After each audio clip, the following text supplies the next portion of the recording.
እንድናጥና እንድንዘጋጅ የሚያደርገን መልእክት እንደነበረ ታስታውሳላችሁ።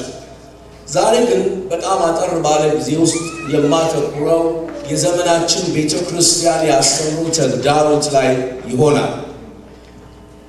ትላንትና በተመለከትነው የመጀመሪያ ክፍል ጥቅሳችን ውስጥ ሮሜ ምዕራፍ 13 ቁጥር 11 ላይ ከእንቅልፍ የምትነሱበት ሰዓት አሁን እንደደረሰ ምኑን እወቁ ነው የሚለው፣ ዘመኑን እወቁ ነው የሚለው። ይሄ ደግሞ የዚህ ኮንፈረንስ ቲም ዋና ርዕስ ዘመኑን ማወቅ።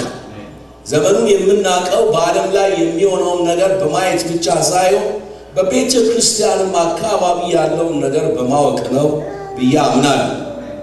ሁለተኛ ጢሞቴዎስ ምዕራፍ 3 ቁጥር 1 ላይ ጳውሎስ ለጢሞቴዎስ ሲያሳስበው በመጨረሻው ቀን የሚያስጨንቅ ዘመን እንዲመጣ ይህንን እወቅ ይለዋል። ተመሳሳይ ሐሳብ በመጨረሻው ቀን እኔና እናንተ ባለንበት በዚህ በኢንድ ታይምስ ላይ የመጨረሻ ቀን የመጨረሻ ዘመን ይህንን ዘመን አስጨናቂ ዘመን እንደሆነ እንድናውቅ ያሳስበናል። ቤተ ክርስቲያን በዘመናትና በዓመታት መካከል በአስተምሮ ተግዳሮት ውስጥ አልፋለች። አሁንም እያለፈች ነው። ኢየሱስ እስኪመጣ ድረስ በዚህ ተግዳሮት ውስጥ አልፋለች። የማይቀር ነገር ነው። በመጀመሪያው ምዕተ ዓመት ውስጥ በቤተ ክርስቲያን በደንብ ስሙ፣ በቤተ ክርስቲያን ዛሬ እንደምናምን የምንቆጥራቸው ነገሮች፣ በጣም ቀላል የምናደርጋቸው ነገሮች የዚያን ጊዜ እርስ በርስ ክርስቲያኖችን የሚያፋጩ እርስ በርስ የሚያደባድቡ አስተምሮቶች ነበሩ። አንዳንዶቹን በምሳሌነት ልንገራችሁ። ለምሳሌ የማርያም ዓይን ቀይ ነው ወይስ አረንጓዴ ነው እያሉ ይጣሉ ነበር። አሁን ቀይ ሆነ አረንጓዴ ሆነ ምን ያጣላል? መላእክት ወንዶች ናቸው ሴቶች ናቸው ብለው ይጣሉ ነበር። የአስተምሮ ችግር ነው። ቤተ ክርስቲያንን በዘመናትና በዓመታት መካከል የሚያውካት የአስተምሮ ጉዳይ ነው። ሌሎችም ብዙ ነገሮች አሉ። የብሉይ ኪዳን ሕግጋት መጠበቅ አለባቸው ወይስ የለባቸው? በዘመናችን ደግሞ ስንመለከት ቤተ ክርስቲያንን የሚመሩት መጋቢዎች ናቸው ወይስ ሽማግሌዎች? የመንፈስ ቅዱስ ስጦታዎች ይሰራሉ ወይስ አይሰሩም?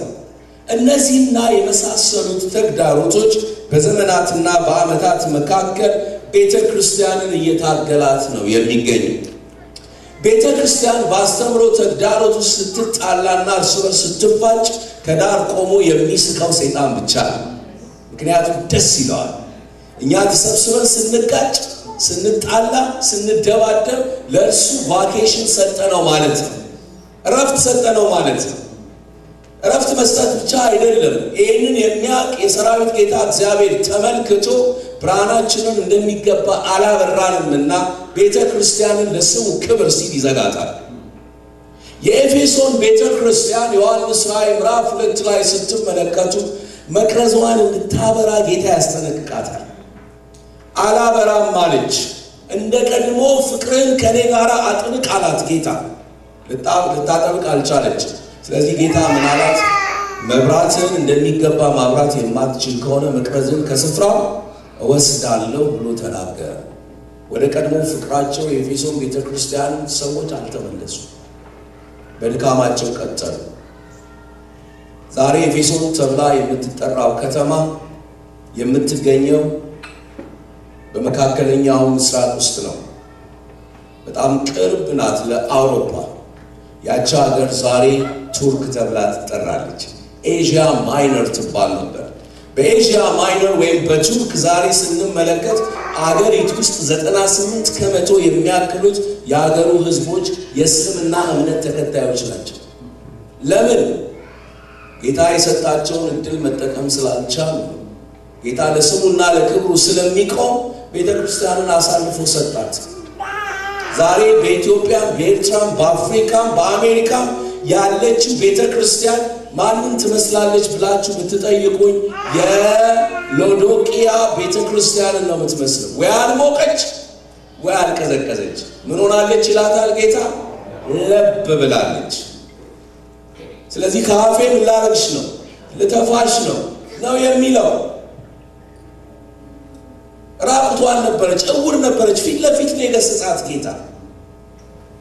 የዘመናችን ቤተክርስቲያን ነጮቹ ኤዥያንስ አፍሪካንስ አሜሪካንስ አውሮፓውያን ያሉት ብዙዎቹ ቤተክርስቲያናት ለብ ብለዋል እግዚአብሔር ከለብታ ህይወት ያውጣል አሜን ወይንም ቆይን ቀዝቀዝ ከሞቀን እንቀጥላለን አሜን ከቀዘቀዝን ግን የት መድረስ እንችላለን ጥቅሙ ለማንም አይደለም ጥቅሙ ለራሳችን ስለዚህ የዘመናችን ቤተክርስቲያን ከፍተኛ በሆነ ያስተምሮ ቻሌንጅ ውስጥ ተግዳሮት ውስጥ አለች ዋናዎቹ ብቻ ከመፍትሄው ጋር እነግራችሁና ወደ ቀጣዩ ነጥብ እናልፋለን የመጀመሪያው ችግር ወይም ቻሌንጅ ወይም ተግዳሮት መሰረታዊ የሆነ የመጽሐፍ ቅዱስ ዕውቀት መጥፋቱ ይሄ የቤተክርስቲያናችን የሁሉም ቤተክርስቲያን ተግዳሮት ሆኗል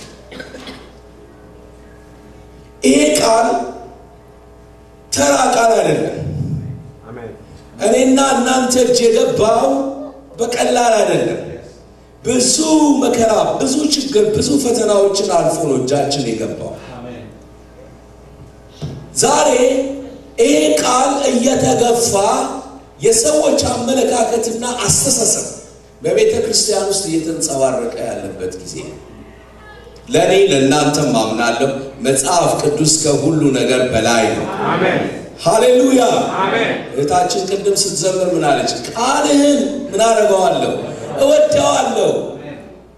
እወደዋለሁ ምክንያቱም በቀላል ሁኔታ አይደለም እኔና እናንተ የገባው ዛሬ ይህን መጽሐፍ ለማጥፋት ይህንን የእግዚአብሔርን ቃል ለማጥፋት የእግዚአብሔር ጠላቶች በዘመናትና በአመታት መካከል ተነስተዋል እነሱ ጠፉ ቃሉ ዛሬም ያበራል አሜን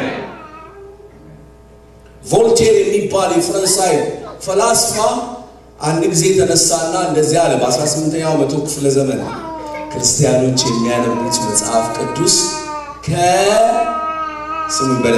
ከመቶ ዓመት በኋላ ይጠፋል ፈጽሞ ያሮጌ መጽሐፍ አይቀጥልም አይኖርም ብሎ ተናገረ ቮልቴር ይህንን በተናገረ በአመቱ ሞተ እሱ ሲሞት የፈረንሳይ መጽሐፍ ቅዱስ ማህበር የቮልቴርን ቤት ገዝቶ መጽሐፍ ቅዱስ ማሳተሚያ ነው ያደረገው አሜን እግዚአብሔር የተመሰገነ ይሁን ታችሁ ስለሱ ጠፋ በቃ ይጠፋል እሱ ጠፋ ቃሉ ግን ዛሬም ያበራል አሜን የእግዚአብሔር ቃል ያው የሚሰራ ሁለትም አፍ ካለው ሰይፍ ይልቅ ምን የሆነ ነው የተሳለን ስሜትን መንፈስን ጅማትን ቅልጥምን እስኪለይ ድረስ ይወጋል በሰው ፊት በሰው በፍጥረት ፊት ሁሉ ነገር የተራቆተ ነው በእግዚአብሔር ቃል ሁሉ ነገር የተገለጸ እኔና እናንተ በኖርንበት ዘመን ኮሚኒዝም የሚባል ፍልስፍና ተነሳና ኮሚኒዝም እንደዚህ አለ ይሄ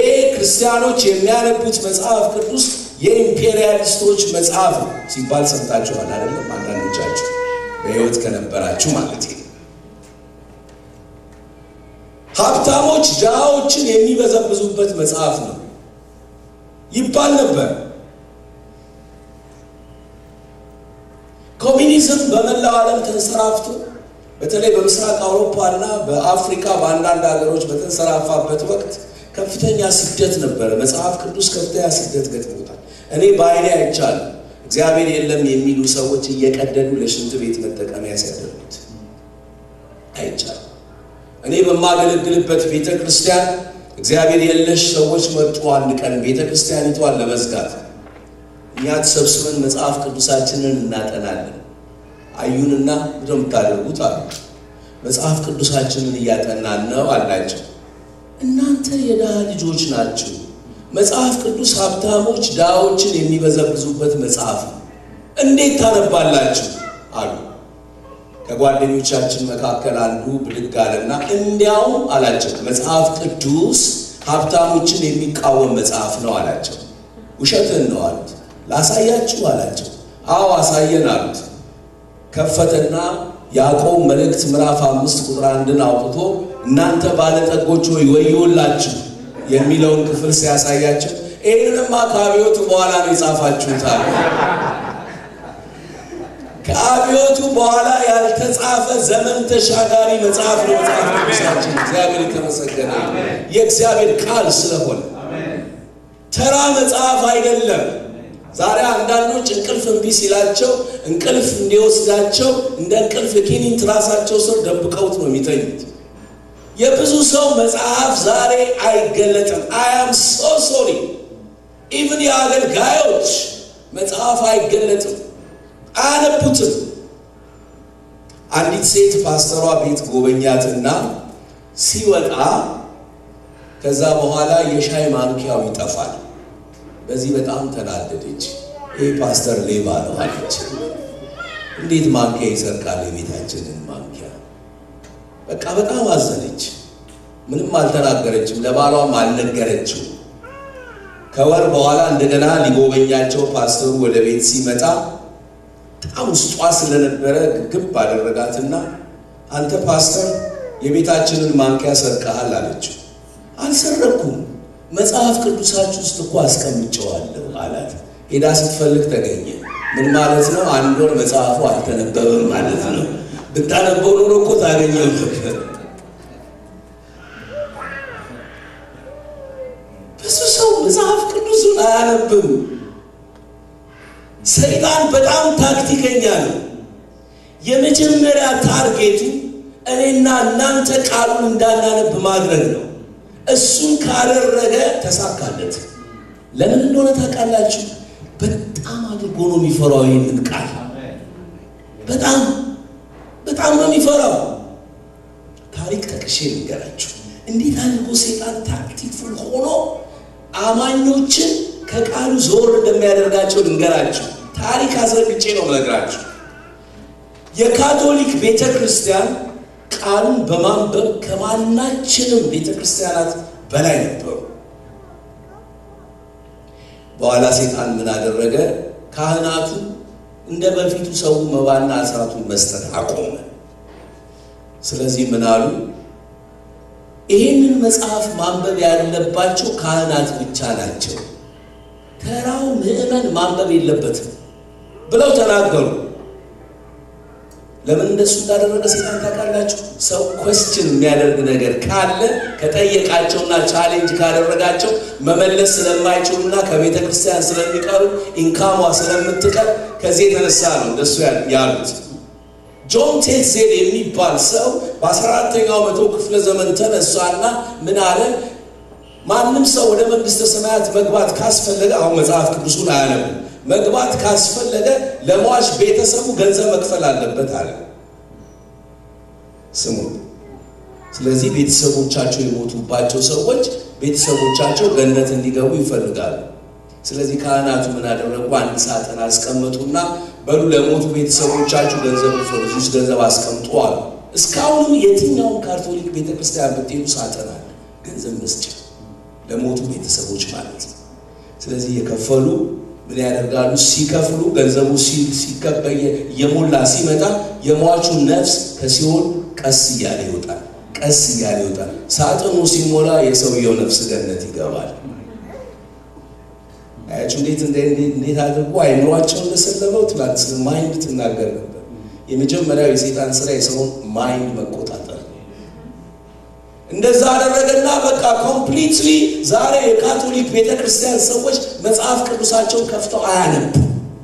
ስለዚህ እግዚአብሔርን ቃል ማወቅ ከፈለጉ ወደ ማን መሄድ አለባቸው? ንገሩኝ ባንድ ላይ። ወደ ካህናት።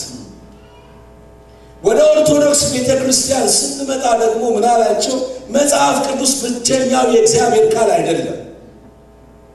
ከዚህ በተጨማሪ ሌሎች መጽሐፍት አሉ። እንደነ ተአምረ ማርያም፣ እንደ ተአምረ ጊዮርጊስ፣ እንደ ምናምን እንደ ገድሎች መጽሐፍቶች አሉ። እነሱን በተጨማሪ ማንበብ አለባቸው። ሰሞኑን አንድ መጋቢ አዲስ የሚባል ማለት ሰውየው መጋቢ አዲስ የሹመት ስም ነው፣ ሌላ ነው የሰውየው ስም እና ጽፏል። እኔ አይቻለሁ መጽሐፍ ቅዱስ ብቸኛ የእግዚአብሔር ቃል አይደለም ብሎ ሌሎቹ መጽሐፍ ማንበብ አለባቸው አላቸው። እስከ ቅርብ ጊዜ ድረስ የኢትዮጵያ ኦርቶዶክስ ቤተክርስቲያን ሰዎች መጽሐፍ ቅዱሳቸውን አያነቡ። እንዲያውም መጽሐፍ ቅዱሱ በምንድን ነው የተጻፈው? በግዕዝ። ሰው ያውቃል የግዕዝ ቋንቋ አያውቅም። ፈለገ ሰይጣን ማሳወቅ፣ ስለዚህ ታወረባቸው። እስከ ቅርብ ጊዜ ድረስ መጽሐፍ ቅዱሳቸውን አያነቡ ነበር። ወደኛ ልምጣ ወደ ፕሮቴስታንት ቤተክርስቲያን ወደ ወንጌላውያን አማኞች ሰይጣን ምን አይነት ታክቲክ እየተጠቀመ እንዳለ ታያላችሁ እያንዳንዱ ሰው መጽሐፍ ቅዱስን ማንበብ የለበትም ስለዚህ እግዚአብሔርን ድምጽ መስማት ካስፈለገ በማበኩል ነው መስማት ያለበት በነቢያት በኩል ስለዚህ ዛሬ ሰው በፍጹም መጽሐፍ ቅዱስን አያነብም እግዚአብሔርን ፍለጋ ነቢያት ጋር ነው የሚሄደው ድምጹን ለመስማት ነቢያት ጋር ነው የሚሄደው ከሰሜን አሜሪካ ሳይቀር ብዙዎች እየተታለሉ ማይንዳቸው ተበላሽቶ ኢትዮጵያ መጥተው ገንዘባቸውን እየተበዘበዙ ነው ያሉት $1,000 መስጠት አይችሉም አይፈልጉም ለቤተክርስቲያናቸው $100,000 $50,000 $20,000 እየሰጡ ነው ያሉት እየተበዘበዙ ነው ወደው አይደለም የእግዚአብሔርን ድምጽ ፍለጋ ነው እንደዛ የሚያደርጉት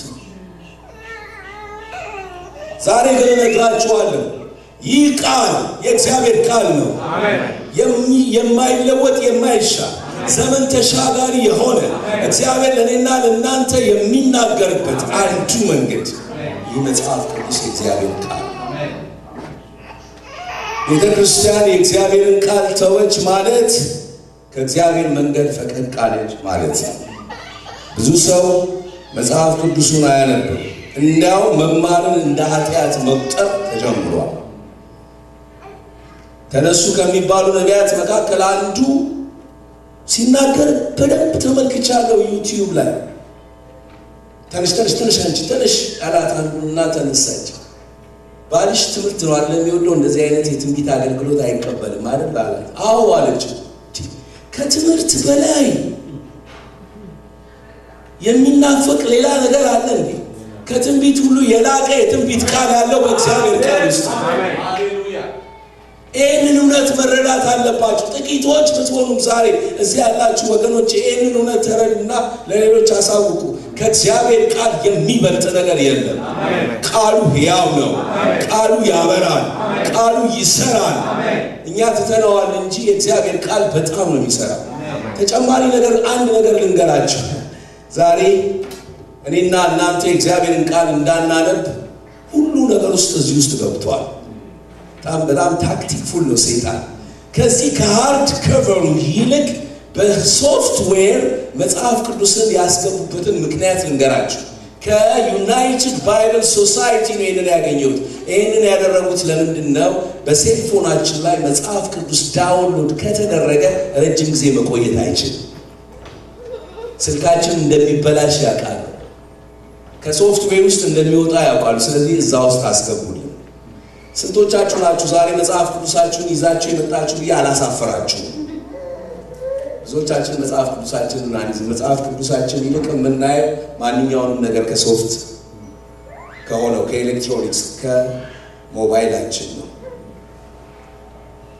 እርግጠኛ ነኝ አንዳንድ ሰዎች ይሄው መጽሐፍ ቅዱስ እኮ ይዣለሁ አያለው ከሱ ይሉኛል ግን ሄደው የሚገቡት ወይ ትዊተር ውስጥ ነው ወይ ፌስቡክ ውስጥ ነው መጽሐፍ ቅዱሳቸው ያነቡት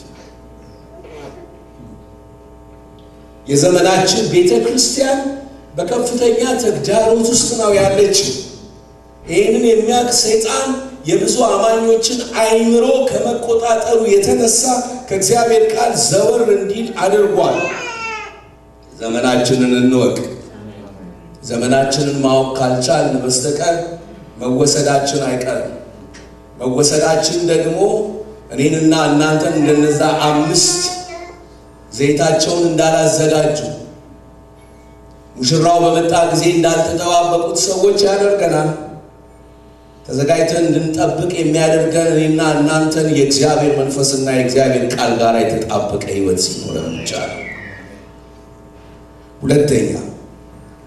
ሁለተኛው ተግዳሮት በዘመናችን ቤተክርስቲያን ውስጥ ያለው ሁለተኛው ተግዳሮት ብስለት ማጣት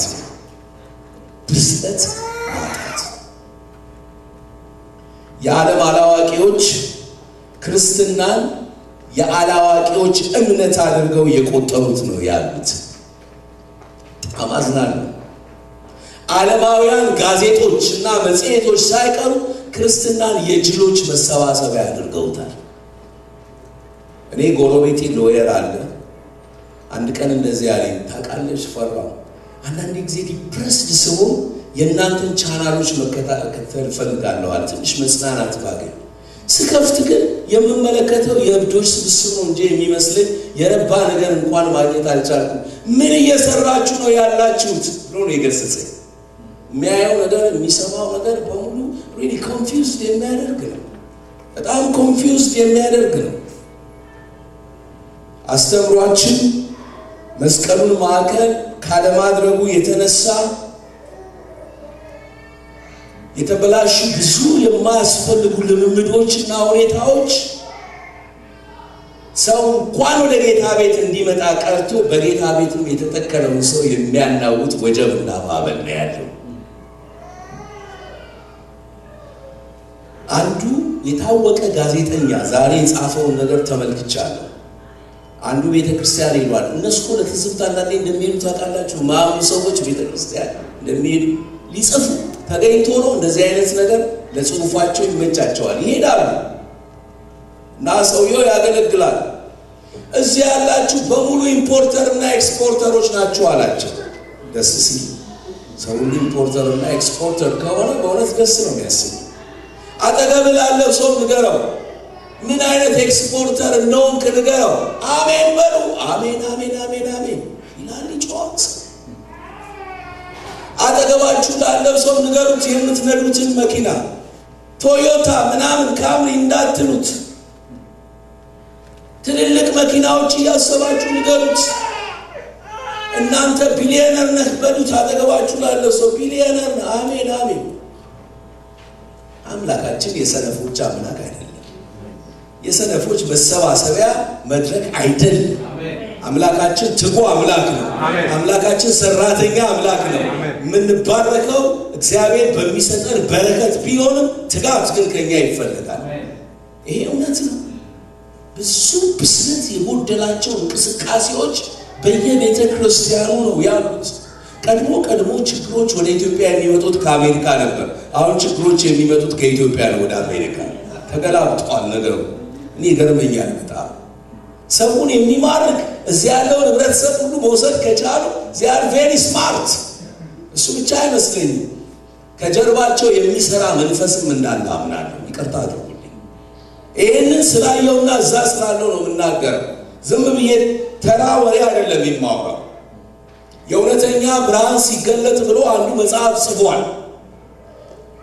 ኖርዌይ ኦስሎ ለአገልግሎት ሄጄ የቤተክርስቲያኑ ፓስተር አንድ መጽሐፍ ወጥቶ እዚህ የተሰራጨ ነው። ስካንዲኔቪያንስ ሀገሮች፣ ሰሜን አውሮፓ ሀገሮች፣ ፊንላንድ፣ ስዊድን፣ ዴንማርክ፣ ኖርዌይ የተሰራጨ ነው። አንብባለሁ ያለኝ አላነበብኩም። ባይገርም $1,000 ነው እዚህ የተሸጠ ያለው። $1,000። እስኪ እንዳው ወደ ሀገር ቤት ሲል ፈልገዋለሁ አልኩኝና ወደ ሀገር ቤት ከተመለስኩ በኋላ ፈልጌ ያገኘሁት መጽሐፍ ሲጀምር ይሄ እንደዚህ ነው የሚለው። ይሄን መጽሐፍ ያነበበ ሰው ከመጽሐፍ ቅዱስ ቀጥሎ የሚነበብ መጽሐፍ ስለሆነ ልዩ በረከት ያገኘዋል ነው የሚለው። አሁን ይሄ እንግዲህ ጥሩ ፕሮሞሽን ነው፣ ለማንበብ ያመቻል። ይሄና ወደሚቀጥለው ገጽ 3 ገጽ ነው ምላችሁ ያለ። አልዋሻችሁም፣ እግዚአብሔር ያየኛል። ያነበብኩትን እውነት ነው የምነግራችሁ። 3 ገጽ የልሳን ቋንቋዎች ይጻፍና ይሄንን ልሳን በቃሉ መድገም የሚችል ሰው ቀጥታ የእግዚአብሔር በረከት ያገኘዋል ይላል። ኢትዮጵያ 400 ብር ነው የሚሸጠው። የገዛው ሰውዬ ነው መጽሐፉን የሰጠኝ። ይቀጥልና ሞቼ ነበር፣ 5 ቀን ሞቼ ነበር። የኛ ሕዝብ ደግሞ ታምራት በጣም ይወዳል። ጌታን ከማወቁ በፊትም በጠንቋይ ቤት በጣም ብዙ ይሄድ ስለነበረ እንዲህ የሆነ ታምራት ነገር የሆነ የሚታይ ነገር በጣም ነው የሚፈልገው። ይሄን ከልቤ ነው የምነግራችሁ ያለ። ደስ ነው የሚለው ብቻ የሆነ ነገር ካልሆነ እንዲሁ በቃ እግዚአብሔር ያለም አይመስለው። እግዚአብሔር በዘመናትና በዓመታት መካከል ከሕዝቡ ጋር ነው። ታምራትን የሚሰራ ጌታ ዛሬም ከኛ ጋር ነው። ሃሌሉያ! ይሰራል ጌታ። አምናለሁ፣ በጣም አምናለሁ። በአይኔ አይቻለሁ። ድንቅ ታምራቶችን ሲሰራ አይቻለሁ። ሁልጊዜ ግን እግዚአብሔር ይሰራል ማለት አይደለም። የማያምኑ ባሉበት ስፍራ እሱ እግዚአብሔር ሕያው እንደሆነ ለማሳየት ሲፈልግ ነው የምንሰብከው ወንጌል እውነት መሆኑን ለማሳየት ታምራት የሚያደርገው። እና ምን ይላል መጽሐፉ? ሰውየው ሞቼ ነበር ይላል። ይቀጥልና መጀመሪያ ወደ ሲኦል ወሰደኝ እግዚአብሔር ይላል። እኛ ዝም ብለን ቡና ላይ የምናወራቸው ወሬዎች ነው የሚያወራው። መቼም ሲኦል የሚገኙ ሰዎችን በቀላሉ መገመት እንችላለን። ማይክል ጃክሰንን አገኘሁት ይላል። ይቀጥልና ደግሞ እዛ ሲኦል ውስጥ ጥላውን ገሰሰ ዘፋኙን አገኘው። እዛው ዘፋኝ የእግዚአብሔር መንግስት አይወርስም ስለሚል የእግዚአብሔር ቃል መነሻ መድረሻው እዛው ሲኦል ነው ብሎ ነው። ከዛ ደግሞ ኃይለ ሥላሴን አገኘዋቸው። እኔ ልጅ አሉ ወደ መንግስት ወደ ሀገር ስትመለስ ንገራቸው ለሰዎች እኔ እዚህ የተሰቃየው እንዳለ ተረት ነው ገድል ነው የሚመስለው። ከዛ መንጥቆ ጌታ ወደ መንግስተ ሰማያት ወሰደኝ ይላል። እዛ በመጀመሪያ ማንን አገኘው? መለስ ዜናዊን አገኘው። ለማት ዝም ብሎ ትርኪ ምርኪ ነው ውስጡ የበዛበት። እንኳን $1000 እና 350 ብር ሊሸጥ ቀርቶ 3 ብር የማይሸጥ መጽሐፍ እንዲህ አድርገው የሰውን አይምሮ እንዴት አድርገው እንደሚያጭበረብሩ ስለሚያውቁ ሰውን ያታለሉታል። ይገዛል። ሰውን ቸግረው ተአምር ፈላጊ ሕዝብ ነው። መጽሐፍ ቅዱስ እኮ የሚለው ይሄ ትውልድ ምንን ፈላጊ ነው? ተአምርን ፈላጊ ነው። ምን አይነት ትውልድ ነው የሚለው? አመንዝራ ትውልድ። አመንዝራ ትውልድ ምንን ይፈልጋል? ተአምራትን ይፈልጋል። እና መጽሐፉን እንደዛ አድርጎ ቸበቸበና ስዊድን ገባ። ያው መለስ ዜናዊን አገኘሁት ስላለ ያሱኛል ብሎ ቀላል ስለሚሆን አሳይለም ጠይቆ ስደተኛ ሆኖ መኖር ጀምሯል። ስታዩት እውነት ነው የሚመስለው። የተጻፈው ነገር በቀላሉ የሰውን አይምሮ የሚማርክ ነው የሚመስለው። እኔ እንዲያው አንዳንዴ ምን አስባለሁ፣ ሰው ቤተ ክርስቲያን የሚመጣው ጭንቅላቱን ቤት አስቀምጦ ነው ይጠይቃለሁ። በእውነት አፍሪካ ውስጥ አይታችኋል? ኑና ሳር ጋጡ ሲላቸው ወጥተው ሳር ይግጡዋል ነበር። አይታችኋል አይደለም? ሴቶች ዛሬ ወደ ቤተ ክርስቲያን የምትመጡት ፓንታችሁን ቤታችሁ ትታችሁ ነው ብሏቸው ራቁታቸውን አስመጥቷቸዋል አይደል? አይተነዋል አይደል? ይሄን እኔ ፓስተራችሁ ነኝ፣ መጋቢያችሁ ነኝ፣ እረኛችሁ ነኝ፣ እናንተ በጎች ናችሁ። ስለዚህ ኑጡ የኔ ተከታዮች በጎች ሆናችሁ ብሎ ጉባኤው መካከል እሱ ሲያል ከኋላ እየተከተሉት እያሉ ይከተሉታል። ይህ አፍሪካ ውስጥ ያየነው ነገር ነው። ይሄ ኢትዮጵያ ውስጥ አይሆንም ሆኗል። ባለፈው ወር ነው ከ2 ወር በፊት ወደ ጂንካ የሚባል ከተማ ለአገልግሎት ሄድ ነበር። እነዚህ ራቁታቸውን የሆኑ ሰዎች የሚኖሩበት ቦታ ነው። በዛ በኩል ሲታለፍ በኮ የሚጀምር ፊደል ያለበት ከተማ ወደ ደቡብ ኮንሶ አንዱ ኢየሱስ ክርስቶስ ሊመጣ ነው፣ ማንም ሰው እንዳይበላ እንዳይጠጣ ለ1 ወር ብሎ ተራራ ላይ ይዟቸው ወጣ። ሕፃናት አልበሉ አልጠጡ። ወደ 10-15 ሰው ሞተ። ተከትሎ ይዘውት ከሄዱ በኋላ ማለት ነው መንግስት ፈልጎ ደና አድርጎ አሰረ። እኔ ስለኛ መንግስት እግዚአብሔርን አመሰግናለሁ። ብዙ ነፃነት ቢፈቀድ ኖሮ ከዚህ በላይ የሆኑ ብዙ ነገሮች ይሉ ነበር። አንድ በኩል የአለመብሰል ሁኔታ፣ ከአይምሮ ውጪ የሆኑ ነገሮች፣ በእውነት አንዳንድ ጊዜ ሰው ሊያደርጋቸው የማይገቡ ትራሽ የሆኑ ነገሮች ከእግዚአብሔር ቃልና ከመንፈስ ቅዱስ ጋራ ተሳቦ የሚደረጉት ነገሮች የሚያሳፍሩ ናቸው።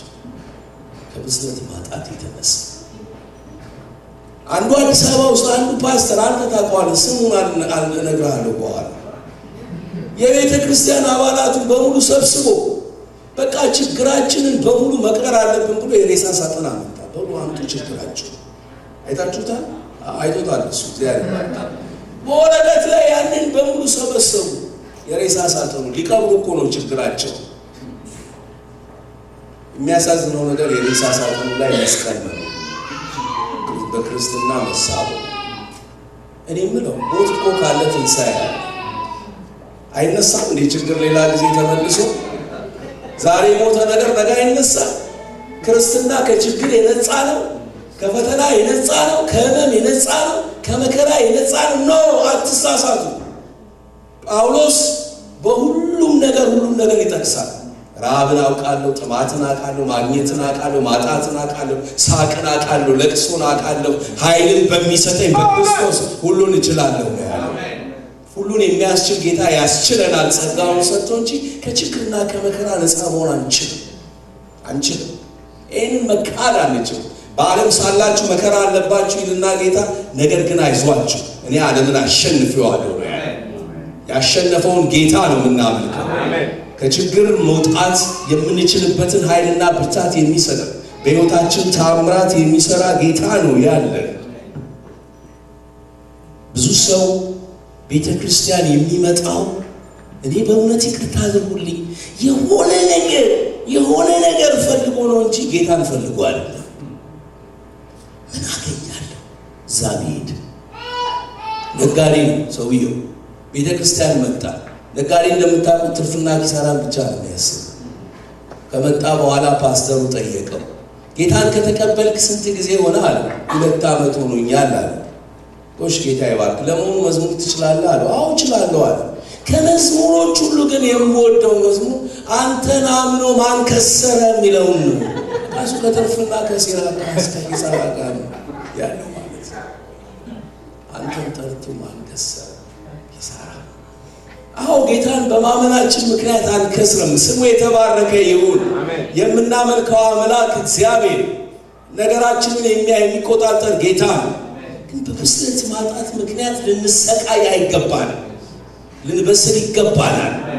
ልናይ ይገባናል። ሁኔታዎችን ልንፈትሽ ይገባል። ልንመረምር ይገባል። ሁሉንም ማሰስ ገሰጹን በሙሉ ተቀብለን ችግር ውስጥ መግባት የለብንም። የዘመናችን ቤተክርስቲያን ሁለተኛው ችግር ምንድነው ተብሎ ቢጠየቅ የብስለት ችግር ነው። አንደኛው የመጽሐፍ ቅዱስ ማንበብ ያለማንበብ ችግር፣ መጽሐፍ ቅዱስን አለማወቅ ችግር። ሁለተኛው የብስለት ችግር ነው።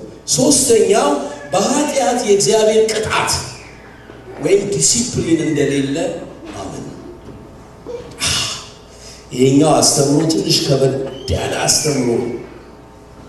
ምን ማለት እንደሆነ ታውቃላችሁ? ምን ይሏቸዋል መሰላችሁ ሲያስተምሩ እንደነዚህ አይነት ሰዎች?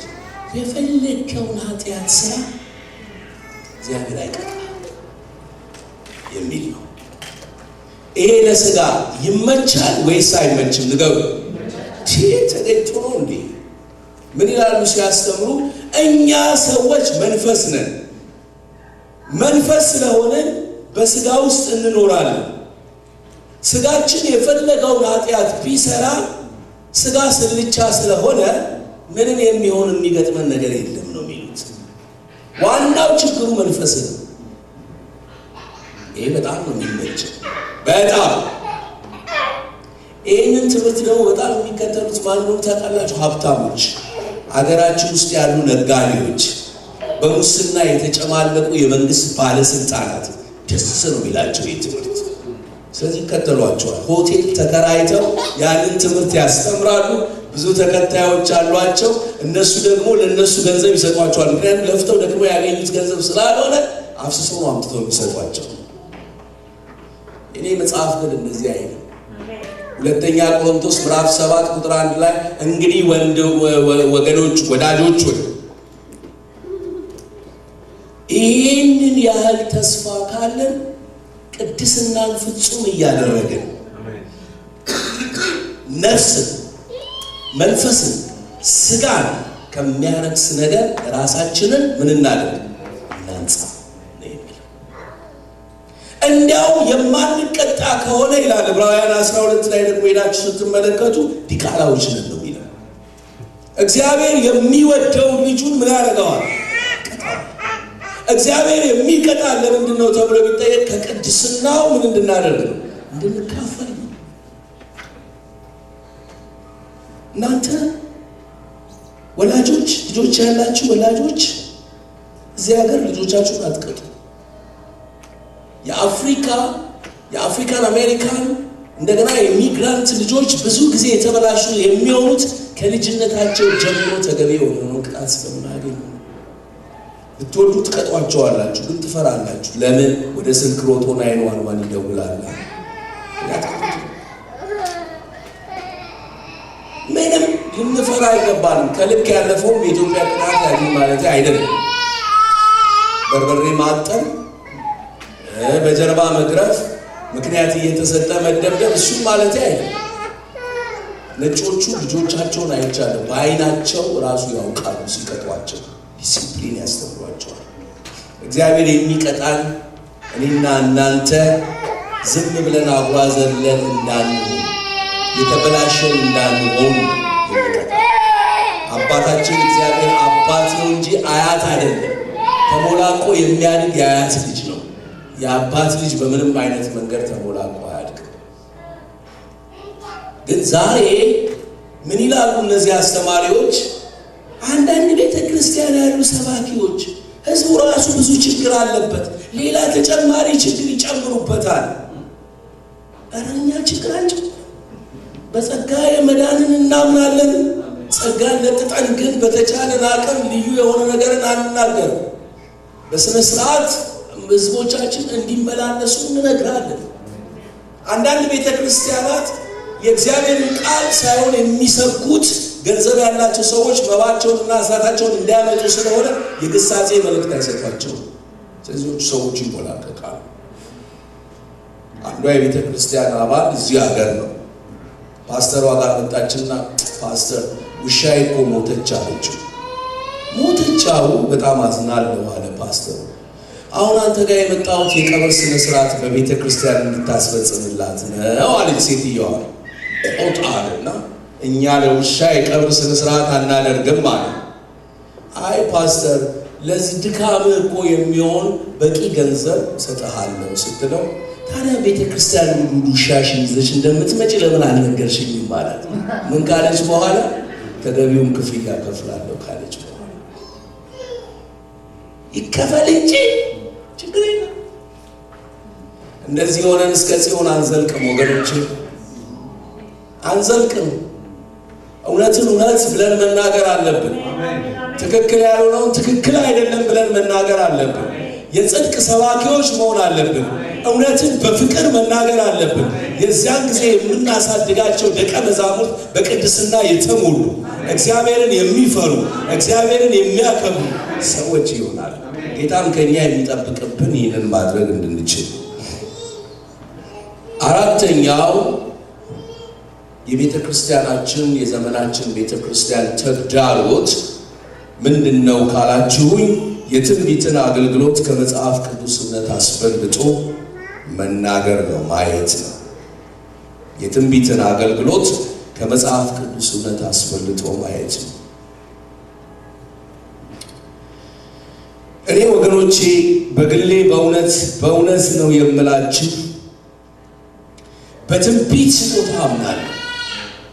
መጽሐፍ ቅዱስ ይናገራል፣ ትንቢት ሊናቅ አይገባውም ነው የሚለው። ትንቢትን አትናቁ፣ ሁሉን ፈትኑ፣ መልካሙንም ያዙ። እኔ በግሌ በብዙ አላስፈላጊ ሁኔታ ውስጥ ሳልፍ እግዚአብሔር ነቢያትን ልኮ ተመለስ፣ ቀጥታ ቃል በቃል ተመልሻለሁ፣ ከመኔ ተፈውሻለሁ። ብዙዎች የትንቢት ቃል ሲመጣላቸው ካሉበት ሁኔታ ሊፍታፕ ሲያደርጉ አይቻለሁ። ለእኔ ብቻ አይደለም በሌሎችም ሕይወት ፈጽሞ ትንቢትን አንንቅ። ትንቢት እንዳለ የነገረን ግን የእግዚአብሔር ቃል ነው። ትንቢት ከእግዚአብሔር ቃል አይበልጥም። ብዙ ኮንፈረንሶች ላይ የሚሄዱ ሰዎችን ተመልክቻለሁ። በምንም አይነት መንገድ የትንቢት ነገር ከሌለ በስተቀር በዛ ጉባኤ ላይ መገኘት አይፈልጉም።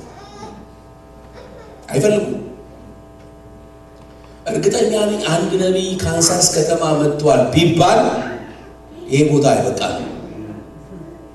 በምንም አይነት መንገድ ሰው ይመጣል፣ በቃ ምን አለ እግዚአብሔር ይናገረኛል እስኪ ያልሆነ ነገር ምን ብሎ ነው የሚመጣው። የማነቃቂያ ኮንፈረንስ አለ፣ በሽተኞች ይጸለይላቸዋል ተብሎ ቢባል ግን አይመጣም። ምን እንደሚያስቡ ታውቃላችሁ? እንደነዚህ አይነት ሰዎች የአይነት አመለካከት ያላቸው ሰዎች ያረጁ ያፈጁ ሰዎች ናቸው ብለው ነው የሚያስቡት። ትንቢት ፈጽሞ ሊናቅ አይገባውም። ትንቢት ግን ሊመረመር ይገባዋል፣ ሊፈተን ሊመዘን ይገባዋል። በአንደኛ ተሰሎንቄ 5:19 ላይ ይህንን ቃል ነው የምናገኘው። ስለዚህ ትንቢትን አስመልክቶ እንዴት ነው መፈተን የሚኖርብን ብለን ካልን ኤርምያስ ምዕራፍ 23ን እቤታችሁ ሄዳችሁ አንብቡ። 4 አስደናቂ የመፈተሻ መንገዶችን ነብዩ ኤርምያስ ይሰጣል። ቤታችሁ ዛሬ ማታ ሄዱና ትንቢተ ኤርምያስ ምዕራፍ 23 ነው የቤት ስራ ልስጣችሁ የመጀመሪያው ነገር ትንቢት ሲፈተን የመጀመሪያው ነገር የነቢያት ህይወታቸው መፈተን ያለበት እነዚህ መልእክትን የሚያመጡት ሰዎች ምን አይነት ሰዎች ናቸው በተለይ ምዕራፍ 23 ከቁጥር 9 እስከ 15 ያለውን ክፍል ስትመለከቱ ነቢያቱ ስነ ምግባር የጎደለው ህይወት ነው የሚኖሩት ወይስ ህይወታቸው በቅድስና የተሞላ ነው የሚለው የመጀመሪያ መፈተሻ እየሰረቁ እየዋሹ እያመነዘሩ ትንቢት መናገር ይቻላል ግን ከእግዚአብሔር የሆነ ትንቢት ስላልሆነ ከሚሰጠው ማነጽ ይልቅ የሚሰጠው ማፍረስ ይበልጣል እግዚአብሔር መልእክቱን የሚያስተላልፈው በከበረ ዕቃ ውስጥ ነው እንጂ በተዋረደ ዕቃ ውስጥ አይደለም ህይወታቸው መፈተሽ አለበት ሁለተኛው ነቢያቱ ባዶ ተስፋ የሚሞሉ ናቸው ወይስ ተስፋውን የሚያስጨብጡ ናቸው የሚለው ሐሳብ ነው ቁጥር 16 እና 17 ላይ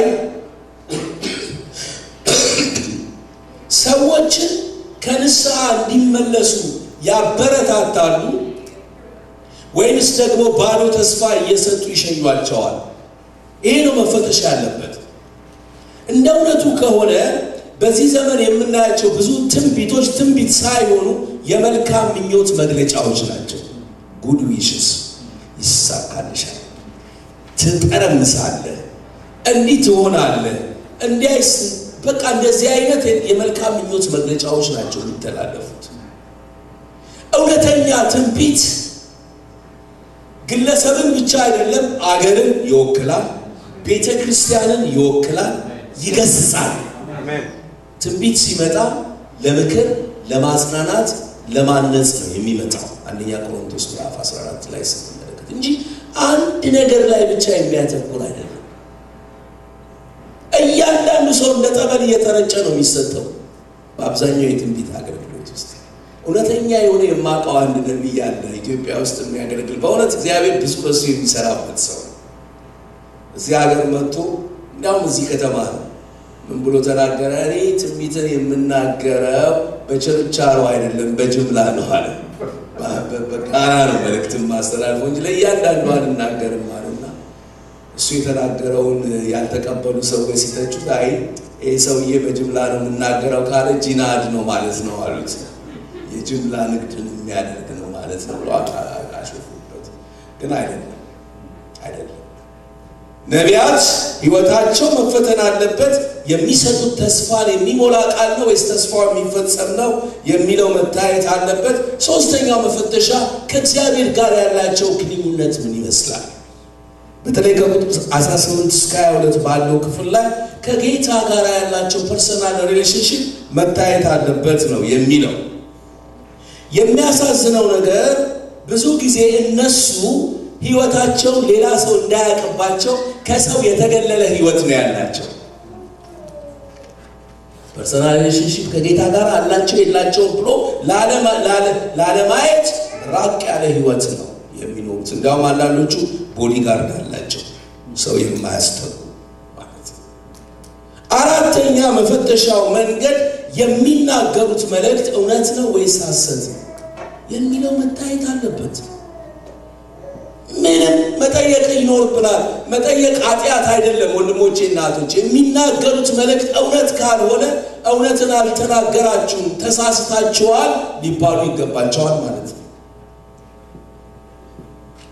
እኛ ሰዎች ነን ልንሳሳት እንችላለን ይላሉ አንዳንዶቹ ታዲያ ከእግዚአብሔር ተቀብዬ አይደል እናገራለሁ ያሉት ከእግዚአብሔር ተቀብዬ እናገራለሁ ያለ ሰው ከእግዚአብሔር ከተቀበለ እግዚአብሔር ተሳስቷል እኮ ማለት ነው በሌላ አንፃር እኔ ጎረቤቴ የሆነች እህት 4 ልጆች ያላት እህት በከፍተኛ በሽታ ታመመች የተሰቃየ ሰው ደግሞ የተቸገረ ሰው የማይልበት ቦታ የለም የቸገረው ምን ያገባል እርጉዝ ያገባል እንደሚባለው ማለት ነው ይሄዳል ሄደች 2-3 ቦታ በቴሌቪዥን ታየች እንደዳነች ተነገረ ወደዚህ ከመምጣቴ ከወር በፊት ግን ያችት ሞተች። እኔ መሞቱ አይደለም የሚያሳዝነኝ፣ ወደ ጌታዋ ሄደች። በቤት ውስጥ ያሉት ሁለቱ ልጆች ጌታ እግዚአብሔር አለ ይፈውሳል ብሎ ተናግሮ እናታችንን እንዴት ትሞታለች እግዚአብሔር የለም አሉ። እነዛን ሁለት ልጆች ወስጄ አይምሯቸውን የተበላሸውን አይምሯቸውን ለማደስ ለማስተካከል የወሰደብኝ ጊዜ ቀላል ጊዜ አይደለም። አባትየው አልቻላቸው። ዞር በል ነው ያሉት። እናታችንን እግዚአብሔር አድናታለሁ ብሎ ለምንድን ነው የሚገድላት? እግዚአብሔር የለም ነው ያሉት። የገዛ ልጆቿ የ18 እና የ19 ዓመት ያላቸው ልጆች ናቸው። ወገኖቼ ጳውሎስ ጢሞቴዎስን ሲመክረው እንደዚህ ይላል፣ በየቤት እየዞሩ ሁልጊዜ እውነትን እየተማሩ ወደ እውነት መድረስ የማይችሉ ሞኞችን ሴቶች የሚያታልሉ እነዚህ ናቸው ይላል። ሴት መጽሐፍ ቅዱስ እንደሚናገር ደካማ ፍጥረት ናት። ደካማ ፍጥረት ናት ማለት ሴት ከወንድ ታንሳለች ማለት አይደለም። እንዳታቆርፉኝ እናንተ ሴቶች፣ ጨርሶ አይደለም። ምን ማለት ነው? ሴት ደካማ ፍጥረት ናት ሲል ሴት ደካማ ፍጥረት ናት ሲል ስፒሪቹዋሊ ሴንሲቲቭ ናት ማለት ነው። ለመንፈሳዊ ነገር እንደ ሴቶች ስስ የለም። ጸሎት ፕሮግራም ብንጠራ ከወንዱ ይልቅ የሚገኙት ሴቶች ናቸው። የኢየሱስ ክርስቶስ ትንሣኤን መጀመሪያ ያወጁ ሴቶች ናቸው። በመንፈሳዊ ነገር ከወንዶች የተሻለ ነገር ያላቸው ሴቶች ናቸው። ለዚህ ትልቅ ጾታ አክብሮት አለ። አጨብጭቡ እናንተ እውነት አጨብጭቡ። ማንክደው ነገር አለ። ሴት ደካማ ፍጥረት ናት። መንፈሳዊ ነገሯ ስሜቷ ስስ ነው ሲባል እኔ ብዙ ጊዜ የማስረዳው እንደዚህ ብዬ ነው፣ እውነት መሆኑን ስለማምን። ስሜታቸው በጣም ቅርብ ነው ሁሉ ነገር። እኔ አሁን እንደዚህ ጥሩ እየተናገር መነጽሬን አውጥቼ ብዬ ባለቅስ እናንተ ሴቶች ከኔ ጋር አብራችሁ ታለቅሳላችሁ፣ ምክንያቱም ሳታውቁ። ወንዱ ግን ምን ይላል? ሰውየው ክሬዚ ነው እንዴ? ምን የሚያስለቅስ ነገር ተገኘ ነው የሚለው። ምክንያቱም እናንተ ስሜታችሁ ቅርብ ስለሆነ በቀላሉ ነው የምታለቅሱ። ወንዱ ግን ኩዌስችን ያደርጋል። እና አንዳንዴ ባለቤቴ ትለኛለች፣ እናንተ ወንዶች እግዚአብሔር ሲፈጥራችሁ አንጀታችሁን እጥፍ አድርጎ ነው እንዴ ትለኛለች። አንዳንድ ጊዜ ቶሎ ስሜታችን ስስ አይደለም። ይህን ስለሚያውቁ ይሄዳሉ ከቤት ወደ ቤት። ከዛ ባልና ሚስትን ያገኙና ጥሩ አድርገው መልእክት ይናገራሉ። ወንዱ አንዳንዴ ኩዌስችን ያደርጋል። እንዴት ነው ይሄ ነገር? እንዴት ነው ይሄ ነገር? ልክ አይደለም ምን አለ ሲጀምር ይገባቸዋል ሰዎቹና ምን ይላሉ? ሚስትየውን ይወስዱና ባልሽ መንፈሳዊ ነገር አይገባውም፣ ስለዚህ እሱን እንተውና ካንቺ ጋር እንቀጥል ጸሎቱ ይላቸዋል። እኔ ወንድሞቼና እህቶቼ ከዚህ የተነሳ ቤታቸው የፈረሰ ብዙ ቤቶችን ልነግራችሁ ይችላል። አሁን ስሙን የማልነግራችሁ በጣም የሚያገለግል አገልጋይ ባለቤቱ ከነቢያቶቹ አንዱ ጋር አዲስ አበባ ትሄዳለች። እኔ ቤተክርስቲያን ልሰራ ነው፣ ቤት ውስጥ ያለውን ገንዘብ አምጡ ብሎ ጠየቀ። ታርጌታቸው የመጨረሻው ታርጌታቸው ገንዘብ ነው። ይሄን አትርሱ። እሱን ሳታማክረው 300 ሺህ ብር አውጥታ ሄዳ ሰጠችው ለሰውየው ለነቢዩ። ኮስችን ማክ አለ። ከዛ በኋላ እሱ ገንዘቡን ሲፈልግ ገንዘቡ የለም። የታረክሽው ክርስቲክ ለነቢይ ከሌ ሰጥቼዋለሁ፣ ምክንያቱም ያስፈልገው ነበር። ደግሞ ጌታኛ ይባርከናል እንጭቅራለሁ። እኔ ማወቅ የለብኝም። ከዛ በኋላ ሄዶ ጠየቀው። አፈቁጭ በላል እንዴ የምትል ከሆነ አስደብድባል። እኔ በጣም የምቀርበው ከሆነ ወዳጄ እኮ ነው፣ ስሙን አልነግራችሁም፣ የምታውቁት ሰው ነው። ብዙ ችግሮች ውስጥ ከገባ በኋላ መጨረሻ ግን የምታደርገውን ነገር በሙሉ በሚዲያ ላይ አውጥተዋለሁ ሲለው አውጥቶ 300 ሺህ ብር መለሰለት። መጀመሪያ ግን አታክ ያደረገው ማንን ነው? ሚስቱ። ወንድሞቼና እህቶቼ ዘመኑ እየተጣለን ያለንበት ዘመን ሆኗል። በአፈጮሌዎች በልባቸው ጩቤ የያዙ ሰዎች እየተጣለን ያለበት ዘመን ነው ያለው። ቢ ኬርፉል። ጠይቁ። እግዚአብሔር አይጠይቃችሁ፣ አይፈርድባችሁ። ልክ ያልሆነው ልክ አይደለም በሉ፣ ልክ የሆነው ልክ ነው በሉ። ይሄንን የምታደርጉ ከሆነ እግዚአብሔር ያፈርዳችኋል። ከልቤ ነው የምላችሁ። መፈተሽ ያለበትን መፈተሽ መቻል አለብን። አራቱ ቢያንስ መፈተሻ መንገዶቻችን ናቸው ያስባል። አምስተኛው ተግዳሮት ተናግሬ ልጨርስ። አምስተኛው የዘመናችን ቤተክርስቲያን ተግዳሮት ምድራዊ ብልጽግናን አግንኖ ማስተማርና መስበክ። ቅድም አልተናገርኩም ፓስተር ምኩሪያቸው አንድ መጽሐፍ ጽፌ ያለው እዛ ላይ እንጠቅሻለሁ። ሶስቱ የህይወት ወጥመዶች ብዬ ወሲብ፣ ገንዘብና ክብር ያላቸውን ችግሮች ከነመፍትሄዋቸው የጻፉት መጽሐፍ አለ። ስትወጡ በጣም ጥቂት ኮፒ ነው ያመጣሁት። ጨርሻለሁ። እዚህ ይዤ ከመጣሁ በኋላ ሰው በአንድ ጊዜ ነው የወሰደው። በጣም መጽሐፍ ማለት ትርፍ ማግኛ መንገድ አይደለም፣ ግን ያወቅነው ሙቀት ለሌሎች ማስተላለፍ አስፈላጊ ነው ብለን ስለምናምን ነው የምንችለውን ያህል የምንታተው። አማኝ ሁሉ በእኔ እምነት በክርስቶስ ባገኘው ድነት ባለጸጋ ነው። ወንጌል ያበለጽጋል አምናለሁ። ወንጌል የቁስ ብልጽግና ይሰጣል። ወንጌል የመንፈስ ብልጽግናን ይሰጣል። ይሄ ማለት ግን ክርስቲያን ሁሉ ባለጸጋ ነው ማለት አይደለም። ሰውን ባለጸጋ የሚያደርገው ትጉ ሰራተኝነቱና በትጉ ሰራተኝነቱ የእግዚአብሔር በረከት ሲጨመርበት። ምድራዊ ብልጽግና ያላገኙ ወገኖች አንዳንዴ ራሳቸውን ይጠይቃሉ። እኔን እግዚአብሔር የማይባርከኝ፣ እኔን እግዚአብሔር የማያበለጽገኝ ምናልባት የተረገምኩ ስለሆንኩ ይሆንን ብለው ያስባሉ። አንዳንድ ሰባኪዎች ዘዳግም 6ን እየሰበኩ በቃ እግዚአብሔርን እንትን የምትል ከሆነ ትባረካለህ፣ ይሄ ያገኛል ይሉታል። የአዲስ ኪዳን ዋናው በረከት ምድራዊ በረከት አይደለም። የአዲስ ኪዳን ዋናው በረከት በክርስቶስ ኢየሱስ ያገኘነው መንፈሳዊ ብልጽግና ነው። ይሄ እውነት ነው። እግዚአብሔር ይባርካል። እኔ ማቃቸው በበረባርሶ ጫማ በነጠላ ጫማ የሚሄዱ ካለምንም ሙስና ሳይዘፈቁ እግዚአብሔር የብዙ ፋብሪካ ባለቤት ያደረጋቸው ትጉ ሰራተኞችን ኢትዮጵያ ውስጥ ብዙዎች ናቸው። ያበለጽጋል ጌታ። አሜን። ብልጽግና ለብቻ እንደዋና ነገር አግንኖ መናገር ትልቅ ጉዳት አለ። ጉዳቱ ምንድነው? ሰው ሳያስበው የሥነ ምግባር ጉድለት ውስጥ እንዲገባ ያደርገዋል። በሁለተኛ ደረጃ ደግሞ ይሄንን የሚሰሙ አማኞች እኔ ያልተባረኩት ያልበለጸኩት በአለመባረኬ ምክንያት ነው፣ በመረገሜ ምክንያት ነው ብለው እንዲያስቡ ያደርጋቸዋል። ማህተመ ጋንዲ የሚባሉ ህንድን ከ430 የባርነት ዘመናት ከእንግሊዝ ነፃ ያወጡ ሰላማዊ ትግል ያደረጉ ሰው ነበሩ።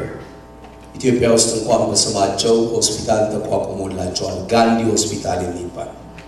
ጋንዲ ስቲቨን ኮቪ የሚባል ሊደርሺፕ መጽሐፍ ላይ የጻፈ ሰው ነው ይህንን የጠቀሰው። እና ማህተመ ጋንዲ አማኝ አይደለም፣ ክርስቲያን አይደለም። ብዙ ጊዜ ክርስቲያን እንዲሆኑ እንግሊዞች ሞክረዋል፣ ግን አልተቀበሉም። የሂንዱ እምነት ተከታይ ናቸው። ምን ይላሉ? እንዲያውም እሳቸው ሲናገሩ እንዳስተማሪያችሁ እንደ ክርስቶስ እናንተ ክርስቲያኖች መኖር ብትችሉ ኖሮ ዓለም ሁሉ ክርስቲያን ይሆን ነበር ነው ያሉት። እውነት ነው? እውነት አይደለም? እውነት ነው። ወክና ቶክ አልተጣጣመም ማለታቸው ነው። በሌላ አነጋገር ብዙ ክርስቲያን ቶክ ነው፣ ወክ ግን የለም። በዓለም ውስጥ አሉ ማህተመ ጋንዲ 7 ታላላቅ ኃጢአቶች አሉ።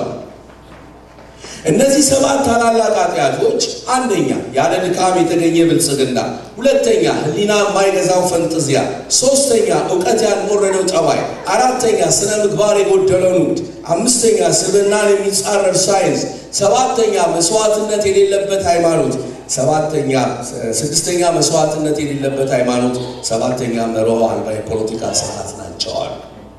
ከሰባቱ ውስጥ 4ቱ በስነ ምግባር ጉድለት ምክንያት የሚከሰቱ ችግሮች ናቸው። ዛሬ ልክ አሁን የኛ መንግስት እንደጀመረው አሰሳ ቢያደርግ ወደ ቤተ ክርስቲያን መጥቶ ስንቱ ነፃ ሊሆን እንደሚችል አላውቅም። አሁን ወደ 55 ደርሰዋል የሚል ዜና አንብቤያለሁ። የመንግስት ባለስልጣናት እንደገናም ደግሞ ነጋዴዎች፣ ደላላዎች በስነ ምግባር ጉድለት ምክንያት ወደ 55 ደርሰው እስር ቤት ገብተዋል። ከዛ ውስጥ በጣም እርግጠኛ ነኝ ብዙ ክርስቲያኖች ሊገኙ እንደሚችሉ። ይሄ ከምንድነው የመጣው ብላችሁ ብትጠይቁ ከሚሰጠው አስተምሮ የተነሳ አስተምሮ ሲበላሽ ህይወት ይበላሻል አስተምሮ ሲበላሽ የሥነ ምግባር ጉድለት ይከሰታል ስለዚህ ምን እናድርግ ወገኖች ምን እናድርግ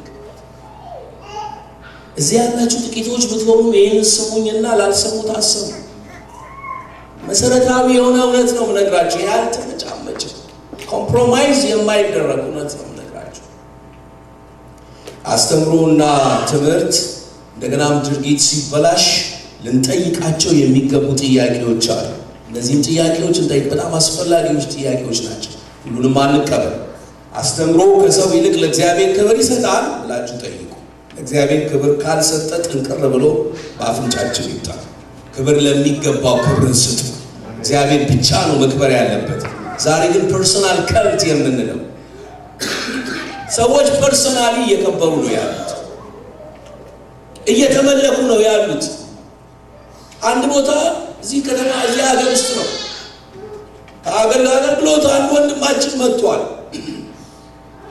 እዛ እንዲያገለግል የተጋበዘ ሰው አለ ዘማሪ ነው እነሱ ቆይተው ነው የሚመጡት ምክንያቱም አቴንሽን ማግኘት ይፈልጋሉ መጨረሻ ላይ ሰውየው ሲመጣ ሰው ወደ እሱ ነው የሚመለከተው የተለየ ፍጡር አድርገውታል ክብሩን እየወሰደ ነው ያለው ዛሬ ግን እናገራለሁ በትምህርታችን በአገልግሎታችን ክብር የሚገባው እግዚአብሔር ብቻ ነው አሜን ክብር ለሱ እንሰጣለን እንጂ ለግለሰብ አንሰጥም ለአገልጋይ አንሰጥም ለሚገባው ክብር ለእግዚአብሔር አሜን ስለዚህ መጠየቅ አለብን አገልግሎቱ የእግዚአብሔርን ክብር የሚጋፋ ነው ወይስ ክብር ለእግዚአብሔር የሚሰጥ ነው ብላችሁ ጠይቁ ክብር ለእግዚአብሔር ካልሰጠ ተውት ሁለተኛ አስተምሮ ወይም አገልግሎቱ የክርስቶስን ጌትነት ይቀበላል ወይ ብላችሁ ጠይቁ የጌቶች ጌታ የናዝሬቱ ኢየሱስ አሜን ስግደት የሚገባው አክብሮት የሚገባው ጌትነት የሚገባው እሱ ብቻ ነው መንፈስ ቅዱስ እኮ የመጣ ወደዚህ ምድር ላይ ማን ሊያከብር ነው ኢየሱስን ሊያከብር ነው ኢየሱስ ያልከበረበት አስተምሮና አገልግሎት ተቀባይነት ሊያገኝ አይገባው ሶስተኛ አስተምሮ ወይም አገልግሎቱ ከመጽሐፍ ቅዱስ አስተምሮ ጋር ይጣጣማል ወይ ብላችሁ ጠይቁ የቤሪያ ሰዎች ይጠይቁ ነበር ሐዋርያት ሥራ ምዕራፍ 17 ላይ የኢሳኮር ሰዎች በሁለተኛ ዜና ምዕራፍ 12 ላይ እንደምንመለከት ዘመኑን የሚያውቁ ይጠይቁ ነበር የዘመናችን ክርስቲያኖች ግን እንጠይቅ አልሆኑ እንጠይቅ ይገባል አራተኛ አስተምሮ ወይም አገልግሎቱ ለቤተ ክርስቲያን ተጠያቂነት አለ ወይ ብለን እንጠይቅ ለቤተ ክርስቲያን ተጠያቂነት የሌለው አገልግሎት ወደ ግል ስለሚሄድ ከቦዲ ኦፍ ክራይስት ስለሚወጣ ጥቅም አይኖረውም ማለት ነው አምስተኛ አገልግሎቱ ወይንም ደግሞ አስተምሮ የመንፈስ ፍሬ ይታይበታል ወይ ብለን እንጠይቅ የመንፈስ ፍሬ ይታይበታል እስኪ አንድ ጥያቄ ልጠይቃችሁ ከስጦታና ከፍሬ የቱ ይበልጣል ልጆችን ዛሬ ልፈትናቸው ከስጦታና ከፍሬ የቱ ይበልጣል ፍሬ ነው የሚበልጠው ልክ ናችሁ ስጦታ ይመጣል ስጦታ ይሄዳል ፍሬ ግን ከኛ ጋር አብሮ ነው የሚቆየው የመንፈስ ቅዱስ ፍሬ ከመንፈስ ቅዱስ ስጦታ ይበልጣል ስጦታ አስፈላጊ ቢሆን ቤተክርስቲያንን ለማነጽ ካልዋለ በስተቀር ጥቅም የለውም ዋናው የመንፈስ ቅዱስ ፍሬ ነው ስድስተኛ አስተምሮ ወደ መንፈሳዊ እድገት ያደርሳል ወይ ብለን እንጠይቅ እድገትን ሊያመጣ የማይችል አስተምሮና አገልግሎት ተቀባይነት ሊያገኝ አይችልም ጳውሎስ ጢሞቴዎስን ሲመክረው በሁለተኛ ጢሞቴዎስ ምዕራፍ 2 ቁጥር 15 ላይ የእውነትን ቃል በቅንነት የሚናገር የማያሳፍር ሰራተኛ ሆነ የተፈተነውን ራስን ለእግዚአብሔር ልታቀርብ ትጋ ይላል ስሙ አስተምሮ በፈረስ አገልግሎት በጋሪ የሚመሰል የሚቀድመው ፈረስ ነው ጋሪ ነው አትናገሩ ፈረስ ካስተምሮና ካገልግሎት ምን ይቀደም አስተምሮ ይቀደም አስተምሮ በፈረስ አገልግሎት በጋሪ ነው የሚመሰል ልጓሙ ደግሞ የእግዚአብሔር ቃል አስተምሮ በፈረስ አገልግሎት በጋሪ ልጓሙ ደግሞ የእግዚአብሔር ቃል ስለሆነ አስተምሯችን የሁሉ ነገራችን መነሻ ስለሆነ ለራሳችንና ለትምህርታችን ልንጠነቀቅ ይገባናል የዚያን ጊዜ እኛንም የሚሰሙንም እናድናለን እግዚአብሔር ይባርካችሁ እግዚአብሔር በእናንተ የተዘራው ዘር አንዱ 30 አንዱ 60 አንዱ 100 ፍሬ አድርጎ ያፍራላችሁ እጅግ በጣም ጥሩ የሆነ የማድመጥ ነገር ነው የተከታተላችሁ አንዳንድ ቦታ ትምህርት ሰው ስለማይወድ ገና ነው መጀመር ማስተማር ሲጀምር ማዛጋት ይጀምራል አንድ ሰው ሲያዛጋ አላየው በጣም ጥሩ ተማሪዎች ናቸው ያውና እግዚአብሔር ይባርካችሁ ለማለት እወዳለሁ